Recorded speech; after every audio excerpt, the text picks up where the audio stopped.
एक सबक ये याद रहे, अपनी हस्ती रहे रहे या ना रहे, ये देश रहे, आजाद रहे। ये राजस्थान के 200 विधानसभा है, एकमात्र विधानसभा जहां 140 करोड़ के काम हो रहे हैं। और मेरे साधु सर की जनता से मैं निवेदन करना चाह रहा हूं, ये मेरा कमिटमेंट है, मेरा प्रयास है कि साधु शहर के क्षेत्र का एक भी व्यक्ति के घर में अगर पानी की व्यवस्था की जिम्मेदारी करनी है तो मेरी जिम्मेदारी है। अगर कहीं नया वाटर बॉक्स बना, नया वाटर बॉक्स दूंगा, कहीं नई टंकी की आवश्यकता, नई टंकी देंगे, अगर कहीं पाइप बदलने की आवश्यकता, नई पाइप देंगे। 140 करोड़ रुपए की गांव और देहात के, शहर और देहात को मिला के हमारे पानी के काम ऑलरेडी शुरू हो गए हैं, जिनका काम हमने शुरू कर दिया। आप अखबारों में पढ़ते, आए हफ्ते कोई ना कोई उद्घाटन हो रहा है किसी चीज का। कि भारत दुनिया का सबसे बड़ा लोकतांत्रिक देश है, भारत दुनिया का सबसे बड़ा एक सफल लोकतांत्रिक देश है। तो ये इसलिए कहता है कि हमारे नेताओं ने जो सूझबूझ दिखाई, कमियां निकालना बहुत आसान है, लेकिन चुनौती का सामना करना, उनको धैर्य के साथ निपटना बहुत बड़ी चुनौती है। जैसे अभी कोरोना काल आया, तो कोरोना काल से निपटना कोई सरकार के अकेले बस की बात नहीं थी। व्यापारियों ने सहयोग किया, किसानों ने किया, सेवा का दूसरा नाम स्काउट है, जनप्रतिनिधियों ने सहयोग किया, तभी प्रशासन है वो सारी चीजों को सही तरीके से आगे बढ़ा पाया। अब तीसरी लहर की बात कर रहे हैं, तो दूसरी लहर में जो हमें जो सबसे बड़ा देखने को मिला कि पहले लहर में भय ज्यादा था। सन 1965 देश अपनी पीड़ा से उबर ही रहा था कि पंडित नेहरू का देहांत हो गया। लाल बहादुर शास्त्री नए प्रधानमंत्री बने। आर्थिक स्थिति ठीक नहीं थी।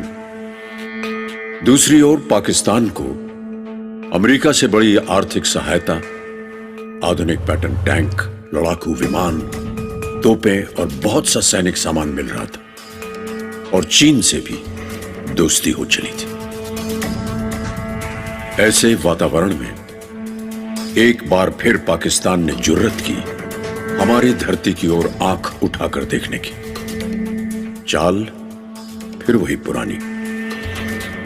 बड़ी तादाद में रजाकरों की भीड़ में सैनिक छुपकर कश्मीर में घुसपैठ करने लगे। लेकिन आवाम की मदद से हमारे सिपाहियों ने चुन चुन कर उनका सफाया कर दिया और एक हैरत अंगेज अभियान में घुसपैठ के मुख्य रास्ते हाजी पीर पास पर कब्जा कर लिया।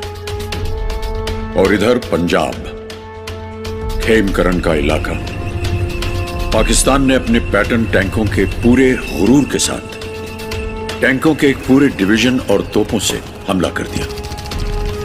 वहीं असल उत्तर गांव के पास अपनी कंपनी के साथ मोर्चा संभाले बैठे थे हवलदार अब्दुल हमीद। पाकिस्तानी टैंकों का एक पूरा रेजिमेंट और तोपें उनके मोर्चों पर टूट पड़ी। पूरी रात घमासान लड़ाई चली।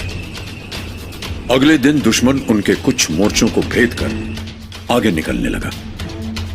हवलदार अब्दुल हमीद तुरंत आरसीएल गन लगी अपनी जीप के साथ एक तरफ गए और दुश्मन के टैंकों पर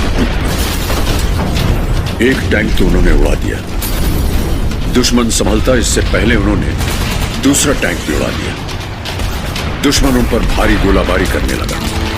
वो बुरी तरह से घायल हो गए, लेकिन वो अपनी आखिरी सांस तक लड़ते रहे और अपनी आखिरी सांस तोड़ने से पहले उन्होंने दुश्मन का एक टैंक और